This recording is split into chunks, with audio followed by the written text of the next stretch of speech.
అందరికీ నమస్కారం. ఇషా ఫౌండేషన్ నుంచి మంగ్లీని తొలగించారా?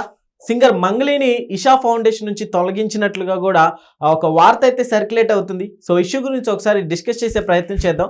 ప్రస్తుత స్టూడియోలో జర్నలిస్ట్ జగదేవ్ గారు ఉన్నారు. వెల్కమ్ చెప్దాం. హలో సార్, నమస్కారం. నమస్తే జకీర్. సార్, అంటే ఇంతకుముందు మంగ్లీ గారి మీద వచ్చిన ఇవి అంటే లిక్కర్ తీసుకున్నారు అన్న దాంతో ఇప్పుడు ఆమెను తొలగించారంటారా? యాక్చువల్గా ఇది సోషల్ మీడియా ఎలా అయిపోయిందంటే ఇందులో వాస్తవం ఉందో తెలియదు.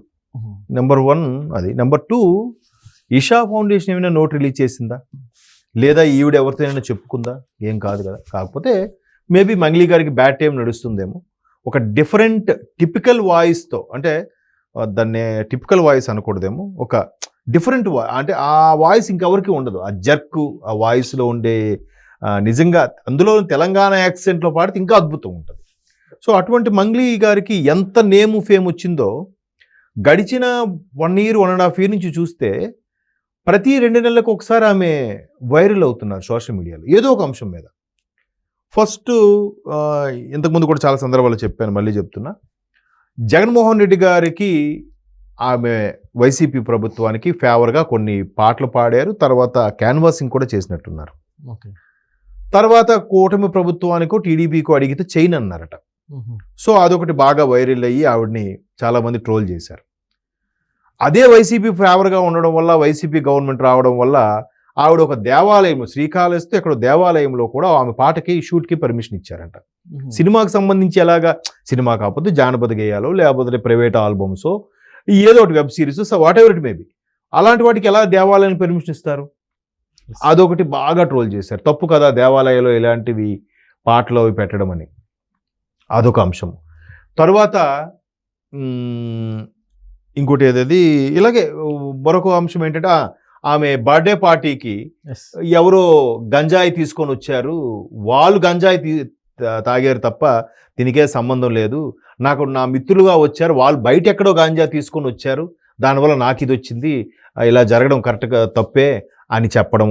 తర్వాత పోలీసులు దానికి వెళ్తే పోలీసుల మీద వాళ్ళు ఎవరో తిరగబడ్డారని, అది కూడా నాకు అసలు తెలియదు అని చెప్తే కూడా అది నమ్మలేదు ఎవరు, దాని తిరిగి ట్రోల్స్ చేశారు.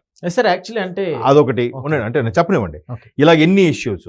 తర్వాత అరసవెల్లి సూర్యనారాయణ స్వామి దేవాలయంకి వెళ్ళినప్పుడు కేంద్ర మంత్రి రామ్మోహన్ నాయుడు గారితో పాటు ఈవిడ వెళ్ళిపోయారని, అసలు టీడీపీ ప్రభుత్వానికి ఫేవర్గా లేని వ్యక్తి, టీడీపీ ప్రభుత్వం కోసం పాట పాడని వ్యక్తి, కేంద్ర మంత్రి రామ్మోహన్ నాయుడు గారు వచ్చేసరికి సార్ ఆయనకి నమస్కారం పెట్టేసి నేను సెలబ్రిటీని చెప్పి ఆయనతో పాటు ఎలా వెళ్ళిపోతారు? అప్పుడు టీడీపీ వాళ్ళందరూ కార్యకర్తలు కూడా హట్ అయ్యారు. మన పార్టీకి మన దీనికి పాటలు పాడను మనం అంటే పడదన్నప్పుడు ఇప్పుడు మా కేంద్ర మంత్రి మీకు అవసరం వచ్చాడా దర్శనం కోసం, మీరు అలా అరసవెల్లి ఎలా వెళ్తారు? అదొక ఇదైంది. అంటే రీసెంట్గా ఇంకో విమర్శ కూడా వచ్చింది. ఏంటంటే బాయిలోనే బల్లి పలికే అని పాట. ఆ పాట ఎంత క్లిక్ అయింది, ఎన్ని మిలియన్ వ్యూస్ ఏదో వచ్చేసింది, ఎక్కడ విన్నా అదే విన్నాం పాట. ఆఖరికి టీవీ షోస్లో కూడా చాలా వైరల్. సో ఆ పాట కూడా కాపీ, ఒక మలయాళం సాంగ్ని ఈవిడ కాపీ కొట్టింది వితౌట్ కాపీ రైట్స్తో అని ఒక్కొక్క వైరల్. సో మొత్తం మీద మంగ్లీ గారికి రకరకాల విమర్శలు, రకరకాల వైరల్. తీరా చూస్తే ఆవిడ తెలంగాణ బిడ్డ కాదని, ఆమె సొంతూరు రాయలసీమ దగ్గర ఏదో ఊరని, రాయలసీమలో. సో బట్ ఇక్కడ తెలంగాణలో పుట్టి పెరిగి ఎంత అవడం వల్ల ఎంత యాక్సెంట్ నేర్చుకొని ఈ విధంగా మాట్లాడుతుందని, ఇలా రకరకాలుగా వస్తున్నాయి. మొత్తం మీద ఇన్ని విమర్శలతో ఈ ఏషాది కూడా ఒక విమర్శ ఏమో నా ఉద్దేశం. ఎందుకంటే ఈ విమర్శ అవ్వచ్చు, వాస్తవం కూడా కొంత అయి ఉండొచ్చు. ఎందుకంటే ఇవాళ రేపు మీడియా కొంత ఇన్వెస్టిగేటివ్ జర్నలిజం చేసినప్పటికీ నిజాలు కూడా అవి అబద్ధాల్లాగా అనిపిస్తున్నాయి సోషల్ మీడియా వచ్చిన తర్వాత. ఏమో అయి ఉండొచ్చు కదా, నిజమేనట కదా అనే మాటలు ఎక్కువ వస్తున్నాయి. అయితే ఈవిడ గత 2020 ఆల్మోస్ట్ కరోనా నుంచి కూడా మహాశివరాత్రికి ప్రతిసారి ఈవిడ ఈషా ఫౌండేషన్లో, సద్గురు ఫౌండేషన్లో వెళ్తుండేవారట లాస్ట్ 5 years నుంచి కూడా. ఈసారి వెళ్ళలేదు.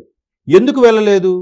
సద్గురు ఈషా నుంచి ఇన్విటేషన్ రాలేదా, లేదా వచ్చినా ఈవిడ బిజీ షెడ్యూల్ వల్ల వెళ్ళలేదా అని ఆరా తీస్తే కొంతమంది చెప్పే వాస్తవం ఏంటంటే ఈవిడ ఏదో డ్రగ్ తీసుకున్నారని, ఏదో డ్రింక్ చేశారని, ఏవో రకరకాల. నిజంగా ఆవిడ తీసిందో లేదో ఎక్కడ పట్టుబడలేదు. తాగి తూగిపోయినట్టు కానీ, గాంజా తాగి పడిపోయినట్టు కానీ ఎక్కడ దొరకలేదు. మేబీ టెస్టులు డోప్ టెస్టులు ఏమంటారు అవి చేస్తే దొరికారేమో. ఆ టెస్ట్లు అయితే ఇప్పుడు బయటికి రాలేదా, వార్తే లేదు. బట్ అదిగో పులంటే ఇదిగో తోక అనే రకాలు కాబట్టి సో ఆవిడ మీద ఇది కూడా రుద్దే ప్రయత్నం చేశారు కాబట్టి అందుకే ఈషా ఫౌండేషన్లో పద్ధతిగా ఉండే వాళ్ళని, చాలా ఇదిగా ఉండే వాళ్ళని దీనికి పిలుస్తారు అన్నట్టుగా చెప్పారు. అలా అయితే ప్రతి సంవత్సరం సినిమా నటీనటులు కూడా చాలా మంది అక్కడికి వచ్చి డ్యాన్స్లు వేస్తుంటారు. మరి సినిమా ఇండస్ట్రీలో ఎలాంటివి ఉంటాయి? కొన్నిసార్లు ఆ పబ్ కల్చర్ ఉంటుంది, కొన్నిసార్లు ఇది ఉంటుంది. నాట్ ఓన్లీ సినిమా నేను అనేది, అక్కడ మళ్ళీ సినిమా ఇండస్ట్రీని అన్నారని అనుకోవచ్చు, నా ఉద్దేశం అది కాదు. హైఫై లైఫ్లో ఉండేవాళ్ళు ఖచ్చితంగా ఆ పబ్ కల్చరు, ఆ పార్టీ కల్చర్ అనేది ఉండే వాళ్ళే ఉంటారు. సో మరి వాళ్ళు కూడా వచ్చి అక్కడ ఈషా ఫౌండేషన్లో స్పెండ్ చేస్తున్నారుగా. రీసెంట్గా ఒక హీరోయిన్లు కూడా కొంతమంది వెళ్ళి అక్కడ కచేరీ చేశారు, పాడారు. అలా అనుకుంటే అక్కడికి వచ్చిన చాలా మంది సెలబ్రిటీస్ మీద చాలా ఎలిగేషన్స్ ఉన్నాయి. ఎలిగేషన్స్ ఉన్నంత మాత్రం అన్ని వాస్తవాలు, అందుకే దానికి పిలవలేదని అనుకోవడానికి ఎంతవరకు కరెక్ట్? ఇదిలా ఉంటే అసలు ఈషా ఫౌండేషన్ మీదే పెద్ద ఎలిగేషన్స్ ఉన్నాయి. కోయంబత్తూరు పరిధిలో కొన్ని 100 ఎకరాలు ఈషా ఫౌండేషన్ పేరుతో కబ్జా చేశారని, అక్కడ ఏదో ఎవరో ఒక అమ్మాయి కూడా హత్య గావించబడ్డారని, ఏవో రకరకాల విమర్శలు ఉన్నాయి ఆయన సద్గురు మీద కూడా. ఆయన రీసెంట్గా ఒక తెలుగు పాడ్కాస్ట్కి ఇచ్చిన ఎంట్రీలో కూడా ఆ ఎంట్రీ చేసే కుర్రాడు అడిగాడు, ఇట్లా ఉన్నాయి కదా అని, మీరు నమ్ముతున్నారా లేదా అని అడిగాడు ఈయన తిరిగి. అంటే ప్రతిదీ చాలా, ఇప్పుడు ఒక దగ్గర ఒక స్వామీజీ, ఒక ఆశ్రమం లేదంటే ఒక ఫౌండేషన్ ఉందంటే ఖచ్చితంగా ఈ మధ్యకాలంలో బోలే బాబా లాంటివి బట్టబయలు అయిన తర్వాత నిజంగా జెన్యున్గా ఉన్నా కూడా వాళ్ళ మీద అనుమానాలు వస్తాయి. సంత్రాగచ్చి స్వామీజీ అక్కడ చూసారా, ఖైరతాబాద్ సెంటర్లో ఉంటుంది కాఫీ ఆశ్రమం, అట్లాంటిది. అలాంటి కొన్ని ఆశ్రమాల మీద ఏవైతే రైడ్స్ జరిగి కొన్ని అపశృతులు దొరికాయో, సో దాని మీద ఇట్లాంటి జెన్యున్గా ఉండే వాళ్ళ మీద కూడా ఒక రకమైన అపవాదులు వస్తూ ఉంటాయి.